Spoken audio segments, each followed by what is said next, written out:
주님의 귀한 은혜가 사랑하는 모든 성도들 가운데 함께 하시기를 주님의 이름으로 간절히 축원을 드립니다. 사울 왕 사무엘과 그리고 사울 왕의 이 시대에 보면 백성들이 하나님 앞에 임금을 요구합니다. 그리고 하나님께서는 사실 이스라엘 백성들 가운데 왕이 필요 없다고 말씀하시지만 이스라엘 백성들은 왕을 요구하게 되고, 그리고 그 중에서 한 사람인 사울에게 기름을 부어 그를 왕으로 세워주시게 됩니다.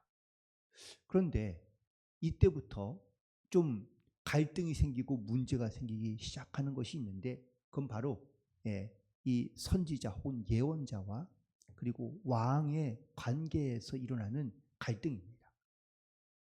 즉 예언자이며 선지자인 사무엘은 하나님의 말씀을 대언하고 또한 하나님의 말씀을 선포하고 하나님의 말씀대로 살아갈 것을 이스라엘 백성들에게 가르칩니다.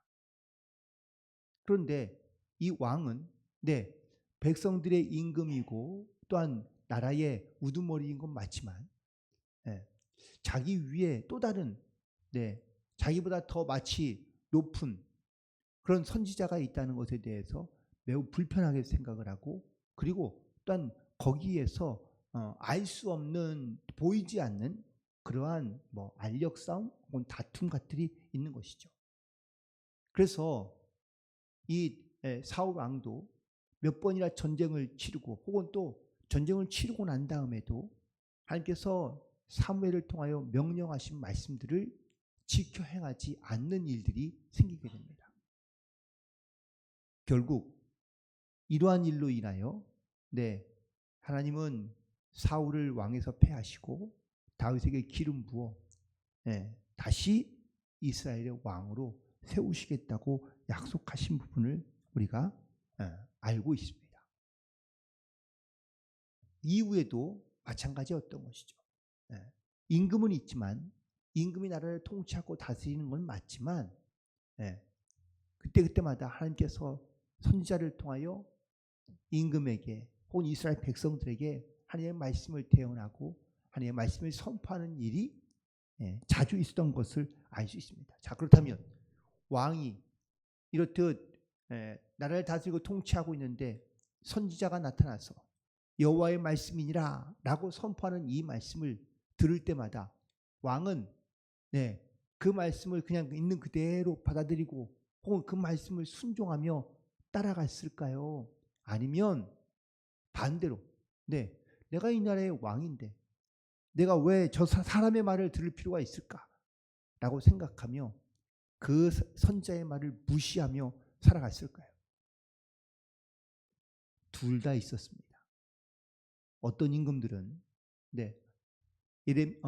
선지자의 말을 듣고 그것을 하나님의 말씀으로 받아들여 그 말씀에 회개하며 또한 돌이키고 그리고 하나님의 말씀대로 따라갔던 임금과 이스라엘 백성들이 있었는가 하면, 반대로 왕이 하나님의 말씀을 무시하고 심지어 선지자를 잡아 죽이고 그리고 자기의 뜻대로 행하며 살아갔던 이런 임금과 이스라엘 백성들이 있었다라는 것이죠.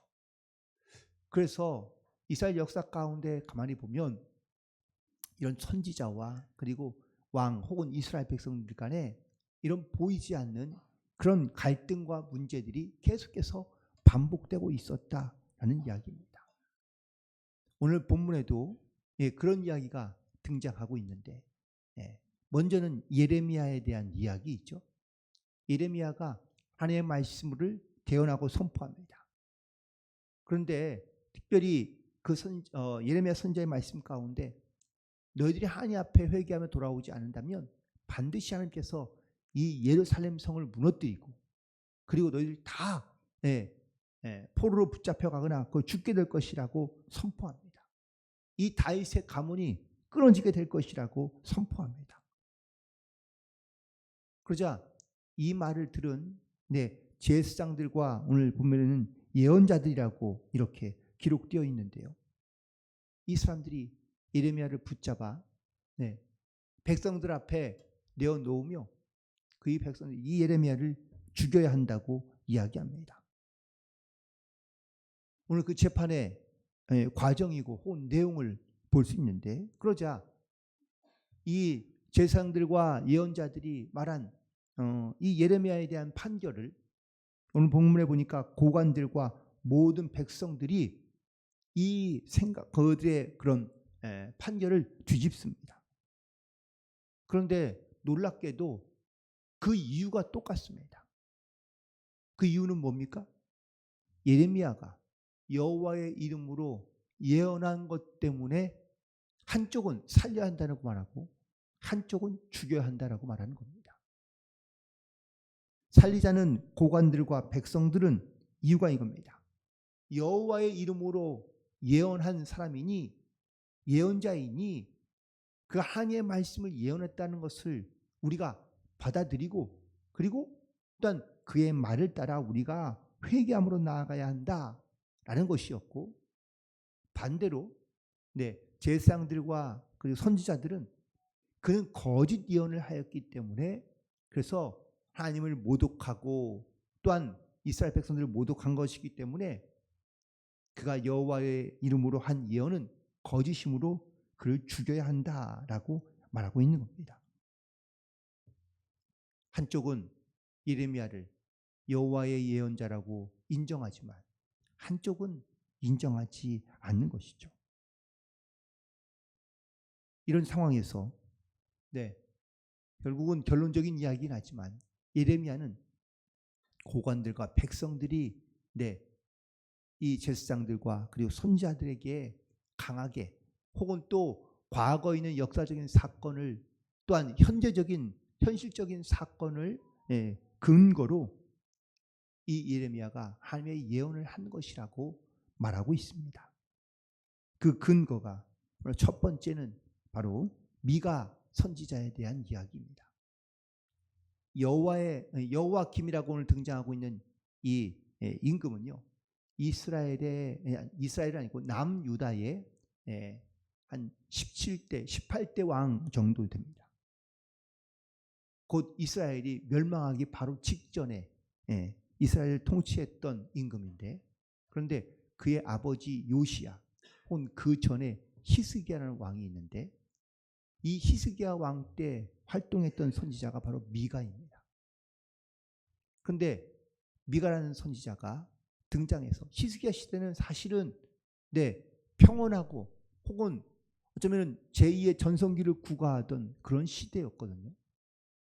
그런데 히스기야가 후반부에 그가 하나님의 말씀대로 행하지 아니하고 우상을 섬기며 죄악을 행하자 하나님께서 미가라는 선지자를 통하여 예루살렘 성이 무너지고 또한 이스라엘이 포로로 붙잡혀가게 될 것이라고 선포합니다. 그러자 이 말을 들은 히스기야 왕이 이 미가의 선지자를 말을 그냥 듣지 아니하고 하나님의 말씀으로 들어 그가 회개하고 돌이켜 하나님 앞에 이스라엘 백성들 가운데 나아오자 하나님께서 그 말씀을 돌이켜 이스라엘 백성들에게 진노하지 않으시고 그리고 이스라엘 백성들을 회복시켜 주신 것을 사건을 통하여 알 수 있습니다. 특별히 히스기야 시대에 이 미가 선지자가 예루살렘의 멸망을 예언했던 이 사건은 이스라엘 백성들에게는 매우 충격적인 사건이었습니다. 이전까지는 아무도 한 번도 이스라엘의 멸망, 예루살렘의 성의 멸망을 말하는 적이 없기 때문입니다. 그래서 이스라엘 백성들은요, 이 미가 선지자의 그 예언의 말씀을 매우 충격적으로 기억하고 있다는 것이죠. 미가서 3장 12절에 있는 말씀, 오늘 본문 18절 이후에 중간 부분에 있는 말씀인데, 만군의 여호와께서 이와 같이 말씀하셨느니라. 시온은 밭같이 경작지가 될 것이며 예루살렘은 돌 무더기가 되며 이 성전에 사는 산당의 숲과 같이 되리라 라고 미가가 하나님의 말씀을 선포한 겁니다. 그런데 백성들 가운데 이 말씀을 기억하는 사람들이 많이 남아 있었다라는 이야기예요. 미가 선지자의 이 말을 토시 하나 틀리지 않고 기억하고 있다라는 뜻이 뭡니까? 그 말에 이스라엘 백성들이 얼마나 큰 충격과 혹은 또 그 말에 얼마나 큰 찔림이 있었는지를 알 수 있는 부분인 것이죠. 그리고 난 다음에 이 미가 선지자가 사실은 이렇게 예루살렘 성이 무너질 것을 예언한 이 일로 인하여 다른 선지자 같으면 죽음을 당했겠지만 오히려 히스기야는 이 말씀을 듣고 회개함으로 돌이켰던 것이죠. 지금의 여호와 김이라는 이 왕과 히스기야를 비교하고 대조하고 있는 부분입니다. 이 비교는 그러면 이 여호와 김이 하나님의 말씀을 이 예레미야의 말을 듣고 여호와 김도 이것이 여호와의 말씀이라면 그가 하나님의 보내신 예언자라면 그 말을 듣고 순종함으로 회개함으로 나아가야 한다라는 것을 말하고 있는 것이죠. 사실 이 말은 지금에 있는 여호와 김이 하나님의 말씀대로 순종하지 않으며 따르고 있지 않다라고 빗대어 말하고 있는 부분이기도 합니다. 이 말을 거룩한 장로들이 또한 지방에 있는 장로들이 이 말을 듣고 그리고 이 말을 기억하며 이 말을 회중들에게 말하고 있지만 실제로 말하는 것은 이스라엘 백성들을 향해 말하는 것보다는 지금의 임금인 바로 여호와 김을 향하여 말하고 있는 것이었죠. 그리고 이렇게 미가 선지자가 선포했던 말을 히스기야가 어떻게 반응하고 또 어떻게 행동했는지를 이 여호와 김도 알고 여호와 김 왕도 알고 그리고 하나님의 말씀 가운데 회개함으로 나아가야 한다라는 것을 말하고 있는 겁니다. 두 번째 이야기는 바로 기랏 여아림 스마야의 아들 우리야라는 선지자입니다. 이 사람은 오늘 성경 전체에서 딱 오늘 이 부분에만 나오는 바로 사람인데 그런데 이 우리야라는 선지자가 여호와 김 왕 때에 활약했던 선지자입니다. 근데 가만히 보니까 그도 예레미야와 같이 모든 이 성의 멸망과 이 땅에 대하여 경고하여 예언하였다고 20절에 말씀하고 있습니다. 예레미야만 말한 것이 아니라 한 사람 더 예레미야보다 조금 더 앞서 우리야라는 선지자가 하나님의 말씀을 선포했습니다. 똑같이 이 성이 멸망할 것이다. 그리고 이 땅이 이렇게 수풀이 될 것이다 라고 이렇게 이야기하자 여호와 김이 어떻게 반응했죠? 칼을 들고 이 우리야라는 선지자를 죽이려고 합니다. 우리야가 어떻게 할까요? 무서워서 도망갑니다. 옆 나라인 애굽으로 도망갔는데 이 여호와 김이 그 우리야를 그냥 내버려 두지 아니하고 군사를 보내서 그를 붙잡아 옵니다. 23절에 그들이 우리야를 애굽에서 연행하여 라고 이렇게 기록하고 있거든요. 결국 그 하나님의 말씀을 대언했던 우리야 선지자를 이 여호와 김 왕이 어떻게 하죠? 칼로 그를 죽입니다. 하나님의 말씀을 대언하고 있는 선지자를 임금이 죽인 겁니다. 한 번 죽였으니 예레미야는 죽이는 것이 쉬울까요? 어려울까요? 쉽죠. 이미 벌써 한 사람, 하나님의 예언자라고 말하는 사람을 칼로 죽였으니, 두 번째 나타난 이 예레미야도 자기의 통치에 혹은 또 자기의 말에 듣지 않는다는 이유로 예레미야를 죽이려 하는 겁니다. 그러자 백성들과 그리고 고관들이 나타나서 이 예레미야를 죽이지 못하게 하는 겁니다.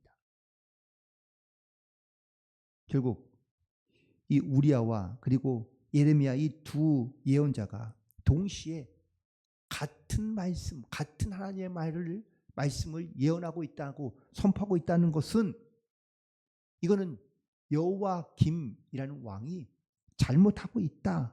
책임이 그에게 있다. 라는 것을 강조하고 있는 부분입니다. 여호와김에는 우리야든 예레미야든 하나님의 말씀을 선포하지만 그들은 단지 그냥 여호와께서 보내신 선지자가 아니라 그냥 자기의 일에 혹은 자기의 통치에 반대하는 그런 반대 세력에 불과했던 것이죠. 왕권에 대한 도전으로 여기고 여호와김은 그래서 우리야를 죽였고 예레미야도 죽이려고 했던 것입니다. 그리고 이 예레미야의 그 우리야의 이 죽음인 바로 예레미야를 똑같은 죽음으로 만들어가는 그러한 과정이었다는 것을 오늘 본문에서 말씀해 주고 있죠. 그런데 예레미야가 다른 이유는 많은 이스라엘 백성들이 이 예레미야를 이렇게 보호하고 살리려고 했던 이유는 뭘까요? 우리야는 하나님의 말씀을 대언하고 여호와김이 죽이려 하자 도망갑니다. 그런데 예레미야는 도망가지 아니하고 담대하게 하나님의 말씀을 대언하고 선포하는 겁니다. 이스라엘 백성들이 이 예레미야의 모습을 보고 이 사람은 진짜 하나님의 말씀을 대언하는 선지자라는 것을 깨닫고 미가 선지자처럼 이 예레미야를 지키고 보호하려 하고 있다라는 사실입니다. 특별히 여기에 보면 등장하면 본문에 보면 아히감, 사반의 아들 아히감이라는 사람이 바로 제사장이 그를 지켜주고 도와주게 되는데 이 사반이라는 사람이 바로 이 여호와김의 아버지인 요시야라는 왕이 이스라엘의 모든 죄악을 깨뜨리고 그리고 종교개혁을 일으킨 왕이었는데 이 왕 때 하나님의 말씀을 발견하고 그 말씀을 읽은 대제사장이 바로 사반이었고 그 사반의 아들 아히감이 바로 이 예레미야를 도와주고 그리고 또한 살려주게 되는 그러한 집안으로서 등장하고 있는 것을 보게 됩니다. 오늘 말씀의 결론은 이겁니다. 같은 말씀을 들어도 그 말씀을 대하는 태도가 다른 두 사람이 있습니다. 첫 번째는 그룹인데 첫 번째는 바로 우리야와 예레미야입니다. 우리야도 똑같이 하나님의 말씀을 받았고 예레미야도 하나님의 말씀을 받았습니다. 받은 말씀은 어떻게 해야 되죠? 선포해야 됩니다. 그런데 어떤 사람은 하나님의 말씀을 선포하고 자기에게 생명의 위협이 다가오자 애굽으로 도망갑니다. 결국 그는 임금의 손에 칼에 죽고 맙니다. 그런데 죽음을 각오하고 말씀을 선포했던 예레미야는 도망가지 아니하고 그 말씀을 믿음으로 선포하며 그리고 하나님의 말씀대로 순종하며 나아가자 오히려 사람들이 그를 보호하고 지켜주게 되는 것을 보게 됩니다. 또 다른 그룹은 바로 하나님의 경고의 말씀을 받았던 여호와김과 히스기야입니다. 히스기야는 미가 선지자의 책망의 말씀, 하나님의 말씀을 듣고 회개하고 돌이켜 온 백성들과 함께 회개함으로 나아갈 때 하나님께서 이스라엘 백성들에게 멸망을 주지 아니하시고 회복시켜 주신 줄 믿습니다. 그런데 여호와김은 여호와의 말씀을 받고도 두 번이나 받고도 그 말씀을 깨닫지 못하고 그리고 결국은 자기의 생각대로 혹은 자기의 왕권에 도전하는 것이라고 생각하여 그를 죽이려 하다가 결국은 그는 바벨론과의 전쟁에서 패하고 포로로 끌려가고 죽고 맙니다. 우리도 때로는 하나님께서 우리에게 주시는 하나님의 말씀을 들을 때가 있습니다. 그런데 그 말씀을 듣고 우리는 과연 어떻게 반응하고 있느냐입니다. 내가 말씀을 들어도 무시하고 혹은 내가 순종하지 아니하고 그리고 하나님의 뜻과는 반대 다른 삶을 지금까지 익숙했던 그런 어떤 죄악의 삶을 살아가고 있다면 우리가 하나님의 뜻을 거스리며 살아가는 것밖에 되지 않습니다. 하나님께서 나에게 말씀하여 주실 때 그 말씀이 나에게 주시는 말씀으로 듣고 하나님의 책망과 경고의 말씀이 나를 다시 돌아보게 하며 나를 회복하게 하고 나를 주님께로 돌아오게 하는 귀한 하나님의 말씀이 되어 이 돌이키시는 은혜로 말미암아 평안과 소망과 믿음 안에 주님과 함께 나아가는 살아가는 복된 성도들이 되기를 주님의 이름으로 간절히 축원을 드립니다. 기도하시겠습니다.